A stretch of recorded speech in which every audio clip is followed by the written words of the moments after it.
Pretty indicative of what's going to happen throughout the game, and it's to see what happens in the beginning. So I know all of us will be watching closely, and we're excited to see what happens. So appreciate it, Ryan. You have a good night. You too. Thanks for having me on. All right. See ya. Okay. All right. So that was Ryan. Okay. Thanks for listening. We just finished up that interview with Ryan Abraham, obviously. We'll put this all together. It's always fun trying to get three different people on the phone or on the different way. I guess we'll we know for next time when we have the three of us and one more person to add, we'll know for next time how to do it better, I guess. But obviously we're happy to have Ryan Abraham on. He was at USC practice today. He was at the game against Alabama in Dallas. So he's a great resource. He definitely had some good stuff to say, and really, didn't sound overly optimistic or confident or cocky or whatever you want to call it. I mean, he's obviously a journalist. He's a part of the media. He's not necessarily just a fan of USC, but he was just saying, I mean, they definitely had their struggles. They had that 10 series in a row that they got like one first down. I mean, they were practically 10 straight series. They didn't hardly do anything. So they had a really big lull there for a little while against Alabama, which Alabama obviously has a good defense, but it'll be interesting to see how much they change their game plan. And I didn't really ask him this directly, but he kind of touched on it. I don't know if USC has a go-to, an offensive footprint or an offensive, identity yet. They're kind of just searching for that identity. What they're going to be? Are they going to be a running team? Are they going to be a passing team? Throw it all over and get Juju Smith-Schuster involved and everything. I don't really know what their identity is on offense or on defense, for that matter. So, you guys figure that out yet? I have no idea. No, like I said, I watched it from the start, and they just seemed they couldn't run the ball. And I don't know, obviously Brian and I couldn't hear your conversation with Ryan, but Alabama runs a different defense than Utah State, obviously. I mean, they'll run a 4-3 and sometimes a 5-2, because they have those defensive linemen that are just ridiculous. And that was kind of my question for you guys. Do you think that you'll see more of a 4-3 out of us come Saturday, or do you think we'll stick with the 3-4? I think we'll go with the 3-4, to be honest. We'll go with what we've got, with what we know best, and probably just make adjustments from there. I mean, the biggest thing I would say about that is you do have to get your 3 or 4 best linebackers on the field, and if there's only 3 of them, then you put 3 of them on there. I mean, you figure it out from there. I think they've got the depth in the defensive backfield and the defensive line to compensate for if you've only got 3 guys that can play with USC, you put 3 guys out there and roll with it. So it'll be interesting to see if that happens. I mean, I don't know if I have no idea what's going through the defensive coaches or Coach Cotto or any of them. I don't know what their opinions of the first game or that the game plan per se against USC, but in my mind, I think they've got to get some guys out there that can play. So they may have to change it up to do that. And if they don't, that may come back to bite them. So I don't know. There was a question that I wanted to ask Ryan, and I don't know if you guys covered it at all, but I mean, obviously they were bracketing Juju, Alabama.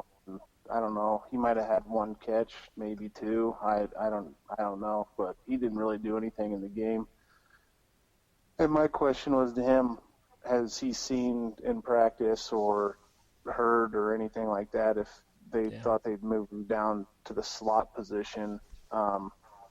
Because obviously that would create mismatches with us. The linebacker or a safety or whatever. I don't know if that was asked or brought up or not. I asked him that, and he said Juju feels more comfortable on the outside. He's always played on the outside. I think he in high school and last year and everything, he always played on the outside. To me, he looks like and feels like a slot guy to me. I mean, you get the ball in the guy's hands, and he's going to make people miss or he's going to run over people. I mean, he's a beast. So it would make sense to me, whether it's in the slot or on the outside or heck on an end around, you need to get the ball in his hands quick, or at least mix it up so that he can get some catches and he can get some chances, because you never know when he can break loose. So, I mean, that's kind of what Ryan said, but at the same time, he said, they may not change anything. They may just keep him on the outside and test the defensive backs, or just, I don't know.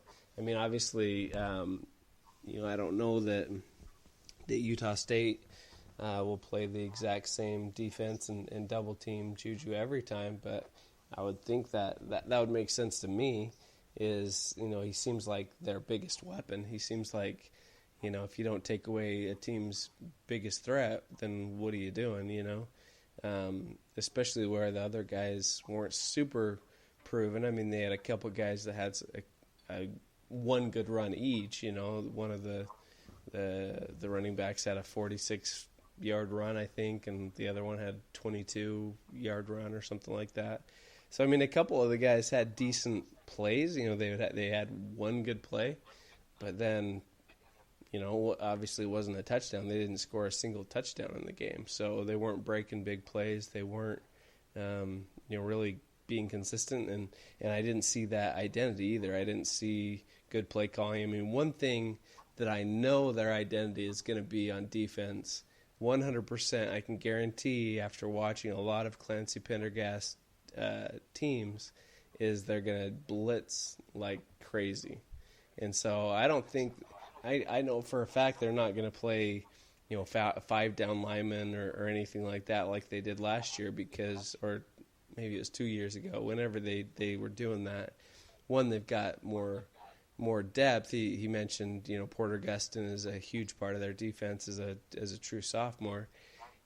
They're gonna bring him on some blitzes. They're gonna blitz. Against Alabama, they even blitzed a cornerback and a safety at the same time, so that was genius. But that's just their game plan. That's their identity on defense. They're gonna blitz. Well, they definitely have the athletes to do it. So they're going to take full advantage of every weapon that they have. And I think maybe going into this game, they're going to cut everybody loose and just try and gain some confidence back and hope that, maybe we just simply can't match up. I mean, when you get beat as badly as they did Saturday afternoon, they may be looking at us like we're the FCS team this week. Sure. So I'm sure the coaches are prepared, as anybody would expect them to be, and we're going to have a good game plan going in and try and neutralize the athleticism on both sides of the ball, for that matter, as best we can, and I'm really interested to see what kind of game plan Coach Wells and the guys have got cooked up. They've obviously had a while to be able to put something together, and Matt plays things pretty close to the vest. Right. So I don't think we saw much of what this team could be capable of in 2016 last week against Weber State. I think we'll see a lot more come early Saturday afternoon. Well, and so much comes down to the calling out the pressures and seeing the pressures come before they come, and making the right zone read or the right time for Kent Myers to take off and run, or obviously Kent Myers just making a play and making a guy miss. It's going to come down so much to some of those plays that the coaches can only do so much. They can only prepare and call the plays and everything. I mean, against Weber State, you can call 10 straight running plays, and it's probably going to work out pretty well. But against USC, you can't just call 10 run plays in a row and expect things to work out well. So it'll be a tougher task for sure. I think the Aggies are going to have to make plays. The quarterback's going to have to make plays, throwing the ball. Obviously, Kent Myers is going to have to throw the ball more. There's not going to be the problem with wind. It's not going to be, save everything for every other team. I would assume. I've called Coach Wells conservative before, but I doubt he would go to that extreme. That he wouldn't have a few wrinkles, and he wouldn't be willing to mix things up as far as throwing and passing. So I'm expecting to see that.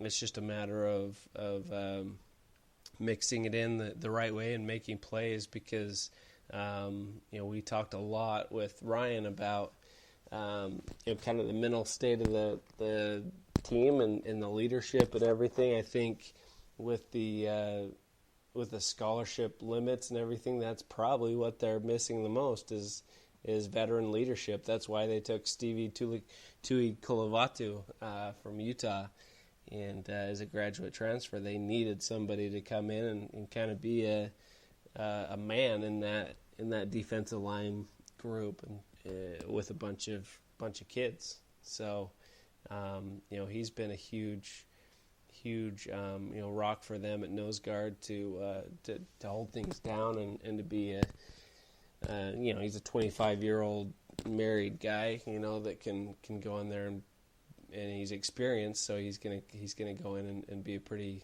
reliable, pretty solid player for them. So yeah, I think the first quarter is going to be very, very important for Utah State. Right. I remember when we played, was it Tennessee, and we turned the ball over. Was that the first possession of the game, or was that, I can't remember. But we can't afford to do that. We can't have turnovers. Right. We're going to have to be able to throw the ball. If we can't throw the ball, they're just going to stack the box, and they're going to make us throw it.